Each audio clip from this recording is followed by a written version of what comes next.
Hello, I am Albert Einstein. Many know me for my contributions to science, but I also harbor deep concerns about the societal structures shaping our world. One of my most prescient observations was this: there will come a time when the rich own all the media, and it will be impossible for the public to make an informed opinion. When I shared this thought, the world was already seeing the effects of concentrated power and information. Media ownership was beginning to consolidate, and those with wealth and influence increasingly controlled the flow of ideas. At the time, this seemed like a cautionary tale of a potential future, but today that warning is no longer hypothetical. We are living it. Let us explore how this concern applied then, and more urgently, how it applies now, how it applied then. In the early 20th century, the media landscape began to shift. Powerful industrialists and governments recognized the immense potential of newspapers, radio, and film to influence the masses. Ownership of these mediums became concentrated in the hands of a few, creating narratives that served their interests. These forces could shape public opinion, often to suppress dissent, silence alternative viewpoints, or justify war and exploitation.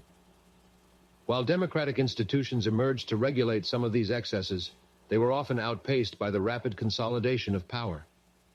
Propaganda, such as that seen in Nazi Germany or during Stalin's rule, proved how dangerous centralized media could become when used as a weapon to manipulate and control the public mind. Now, however, this dynamic has entered an even more dangerous phase, one I fear many fail to fully grasp: how it applies now. The media in your time has evolved from newspapers and radio to global conglomerates, social media platforms, and algorithm-driven ecosystems. But one thing has not changed: the concentration of power. In fact, it has intensified. A handful of billionaires now own the majority of major media outlets. Meanwhile, social media platforms, the new town squares of the digital age, are also controlled by a few immensely wealthy individuals. These platforms and outlets do not merely reflect the world as it is. They shape it.